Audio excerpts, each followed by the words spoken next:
5 மாத காலங்கள் இருக்கும் பொழுது இவ்வளவு வேகமா நம்மளுக்கு இந்த ஒரு வேலையை முடுக்கி விட்டுருக்காங்க.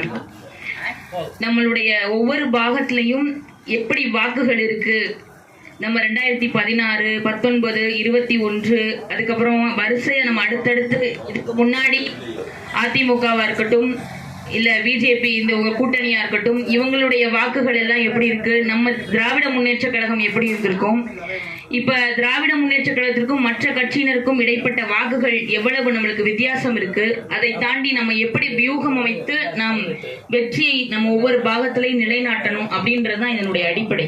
இப்ப நிறைய இதுக்கு அண்ணன் நிறைய காமிச்சாங்க. BLA 2க்கு ஒரு ப்ரொசீஜர் கொடுத்திருக்காங்க, BLCக்கு ஒரு ஃபார்ம் கொடுத்திருக்காங்க, BDAக்கு இதை எல்லாத்தையும் பூர்த்தி பண்ணி அதனுடைய எல்லா டேட்டாஸையும் நம்ம தலைமைக்கு அனுப்பணும். இதுல முக்கிய வேலை BDAக்கு தான்.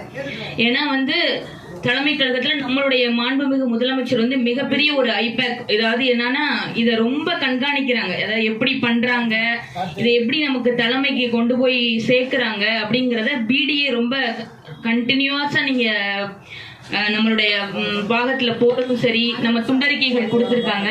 அதுல நம்ம ஒவ்வொரு தொகுதிகள்லையும் என்னென்ன சாதனைகள் நம்ம செஞ்சிருக்கோம், அது போக நம்மளுடைய தமிழ்நாடு அரசு என்னென்ன நலத்திட்டங்கள் சாதனைகள் பண்ணியிருக்கோன்றத அந்த துண்டறிக்கைகள்ல கொடுத்திருக்காங்க.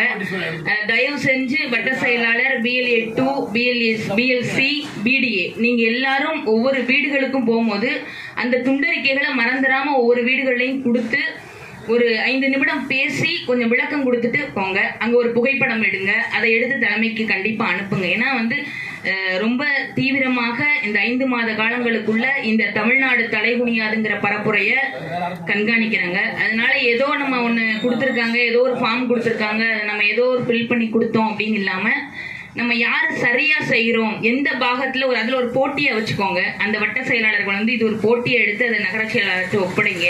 இதை நம்ம எப்படி நம்ம பாகத்துல நம்ம இவ்வளவு வாக்குகளை வாங்கியிருக்கோங்கிறத நீங்க நகர செயலாளர் மாமாட்ட ஒப்படைக்கும் பொழுது அங்க தலைமைக்கு போய் அது தெரிய வரும். அது கண்டிப்பா நம்மளுக்கு அந்த வட்ட செயலாளரையும் நமக்கு தலைமை ஒரு நல்ல ஒரு மதிப்போடு நம்மளுக்கு இது பண்ணுவாங்க. அது எல்லாமே இப்ப பேசப்பட்டுட்டு வருது. அதனால தயவு செஞ்சு BDA எல்லாத்தையும் அப் டு டேட் எல்லாத்தையும் கொண்டு போய் என்னென்ன நாளையில எதை கொண்டு சேர்க்க சொல்லியிருக்காங்களோ அதை தலைமை கழகத்துக்கு மறந்துடாம கொண்டு போய் அனுப்பிடுங்க. இந்த கொடுத்துருக்கிற ஃபார்ம்ஸ் எல்லாத்தையும் கரெக்டா ஃபில் பண்ணிடுங்க. எல்லாத்தையுமே ஒன்னொன்னா பாக்குறாங்க. அதனால சரியான முறையில நம்ம செஞ்சு நல்லதொரு வாக்குகளை வாங்கி நம்ம வெற்றி அடைந்து மறுபடியும் நம்ம ஆட்சிக்கட்டிலில் அமர்வோம்.